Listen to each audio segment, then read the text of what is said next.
विभ्राजते तत्यतयो विशन्ति वेदान्त विज्ञान सुनिश्चितार्थ संन्यास योगास्य शुद्ध सत्त्वाः ते ब्रह्मलोके तु परान्तकाले परामुचात् परिमुच्यन्ति सर्वे दहरं विपापं परमेष्मभूते यत्पुण्डरीकं पुरमध्यसगस्थं तत्रापि दहरं गगनं विशोकस्तस्मिन् यदन्तस्तदुपासितव्यं यो वेदादो स्वप्रोक्तो वेदान्ते च प्रतिष्ठितः तस्य प्रकृतिलीनस्य यः परस्य महेश्वरः। ॐ हर हर नमः पार्वती वले हर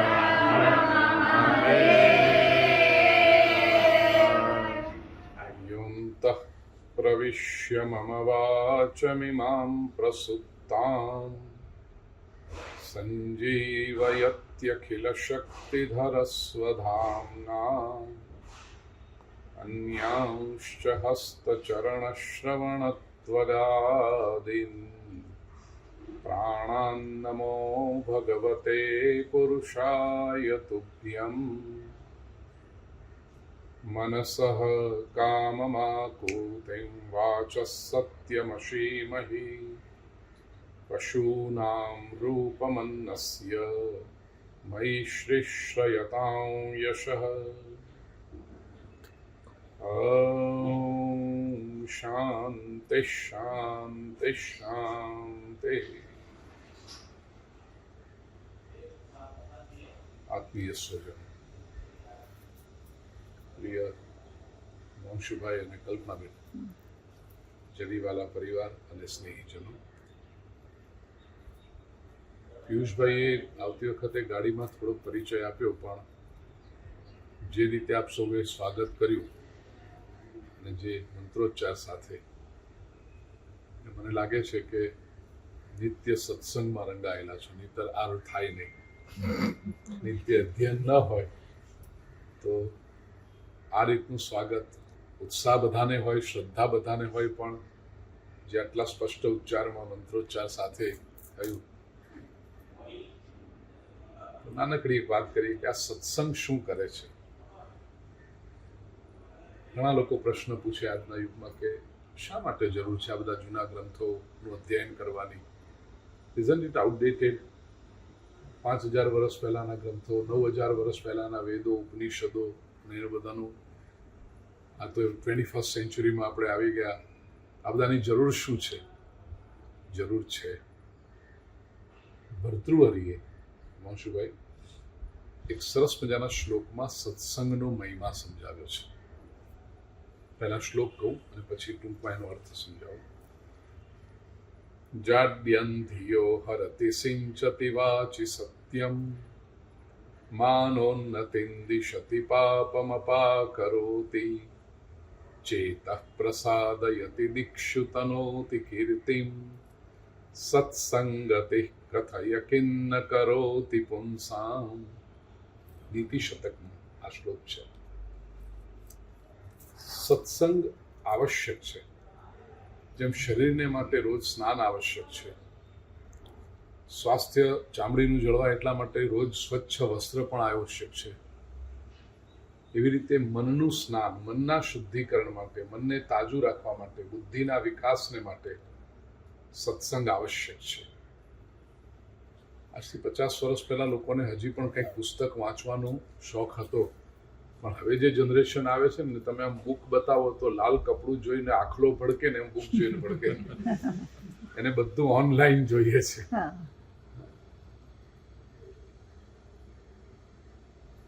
જીવંત વ્યક્તિ સાથેનો સંગ, જેને સતની ખેવના છે. સત એટલે ઇટર્નિટી.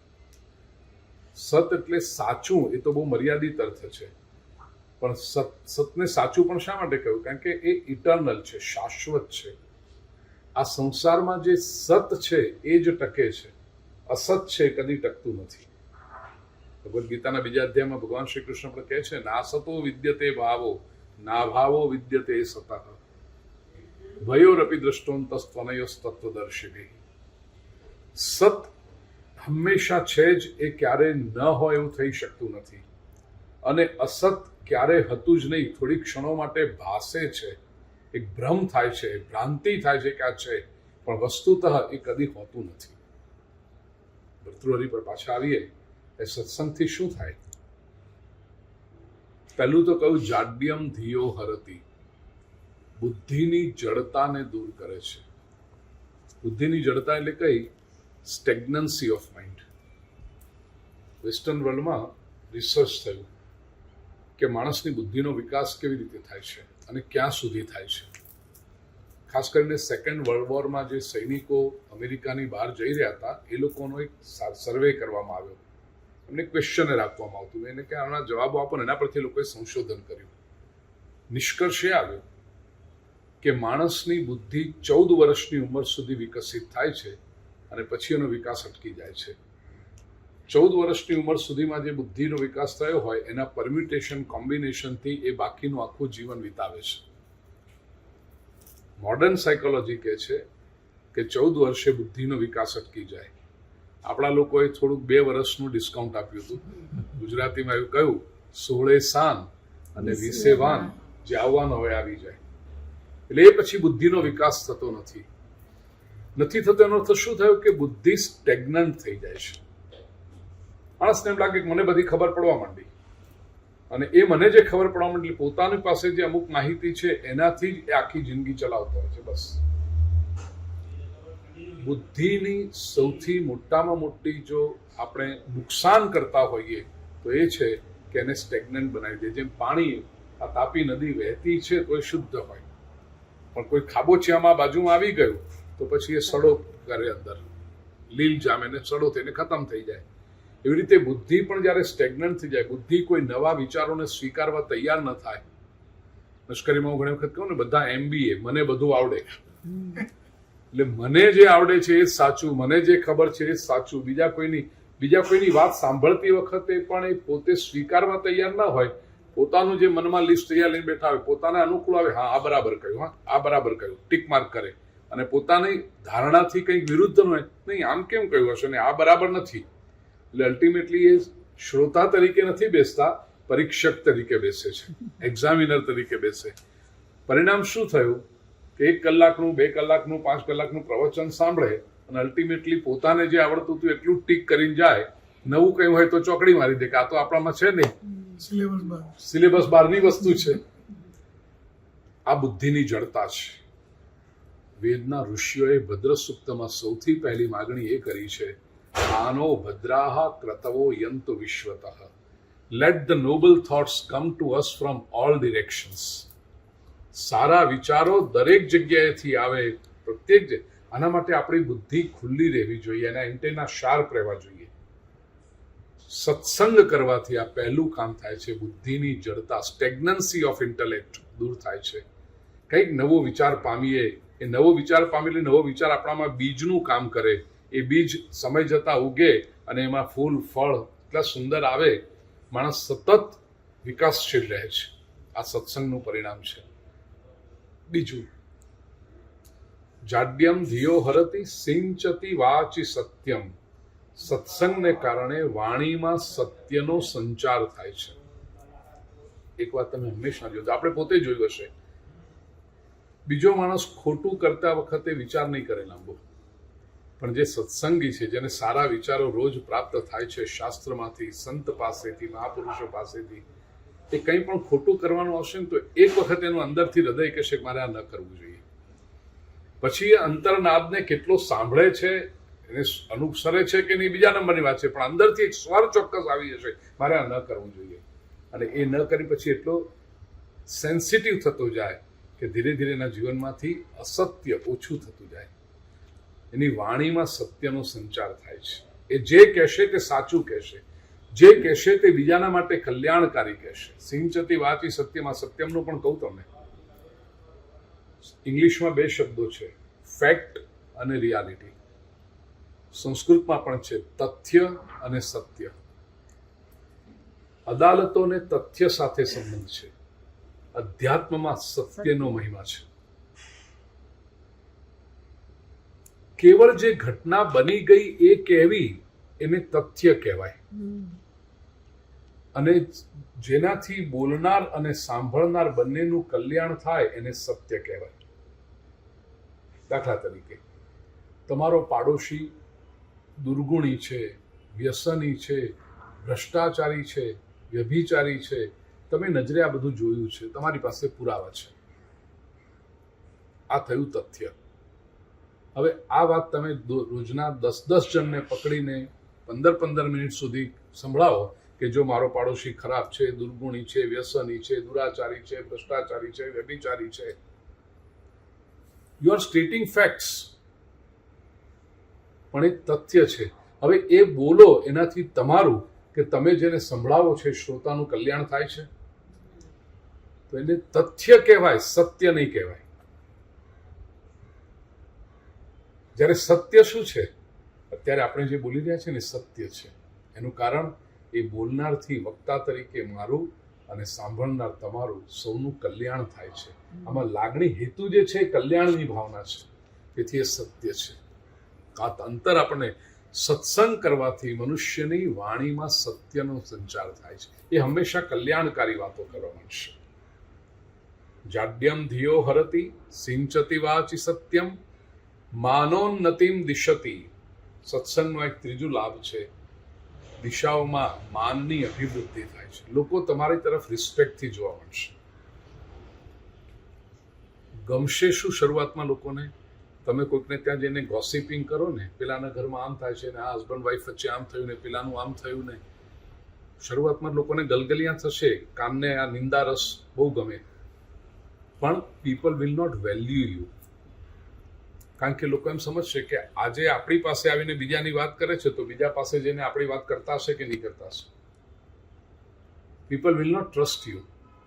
પણ તમે જેની પાસે જાઓ, સંસારની આડીઅવળી કોઈ ગોસિપની વાતો જ ન હોય, સત્સંગની વાતો કરો, શાસ્ત્રની વાતો કરો, ધર્મની વાતો કરો, જીવન વિકાસની વાતો કરો, તો ધીરે ધીરે સમાજમાં એક ક્રેડિબિલિટી બંધાશે.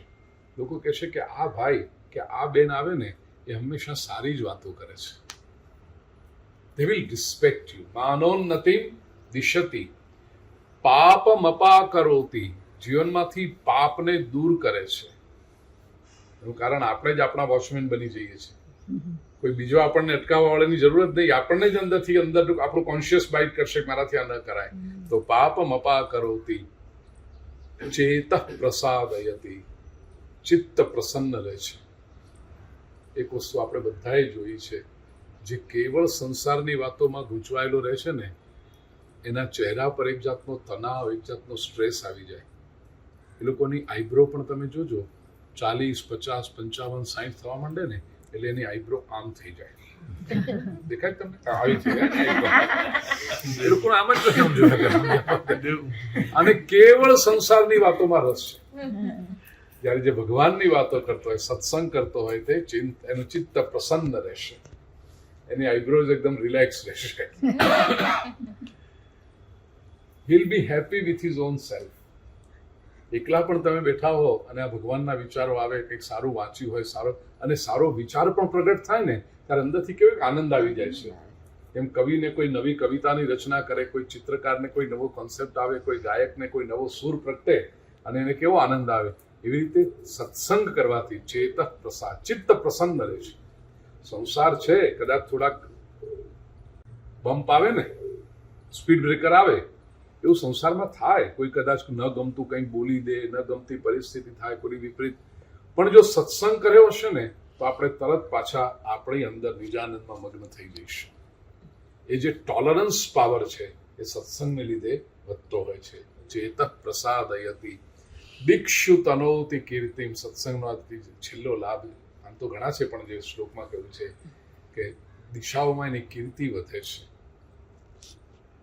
ભૂપેન્દ્રભાઈ પંડ્યા સુરતમાં આવ્યા, હિમાંશુભાઈ અને કલ્પનાબેનને શું જરૂર પડી કે એમને પોતાના ઘરે બોલાવ્યા. આજે રવિવારની સવારે સરસ મજાના લોચા ખાઈને જલસા ના કરે. તમે કથામાં બોલ્યા પણ 35 વર્ષથી ભૂપેન્દ્રભાઈ પંડ્યાના શ્રીમુખે સત્સંગના, શ્રીમદ ભાગવતના, રામાયણના, ભગવદ્ ગીતાના, ઉપનિષદના આ બધા સદવિચારો સમાજમાં પ્રસરી રહ્યા છે. અને એની ક્યાંક ને ક્યાંકથી સુગંધ, ક્યાંક ને ક્યાંકથી સ્પર્શ થયો હોય તો હિમાંશુભાઈને ઈચ્છા થાય, કલ્પનાબેનને ઈચ્છા થાય ને પિયુષભાઈને કહે કે ભાઈ તમારે પરિચય છે તો તમે જો કંઈક સમય કાઢીને લઈ આવો અને ગોઠવી શકો. આ શેને લીધે થયું છે? આ શરીરને આમંત્રણ નથી, આ શરીરથી જે ભગવાનના વિચારો કહેવાઈ રહ્યા છે એનો સત્સંગ થઈ રહ્યો છે એનો પ્રતાપ છે. બરાબર છે હિમાંશુ? દીક્ષુ તનોતિ કીર્તિમ સત્સંગતિ કથય કિન્ન કરોતિ પુંસામ. ભર્તૃહરિ પૂછે છે સત્સંગતિ માણસને શું નથી કરતી?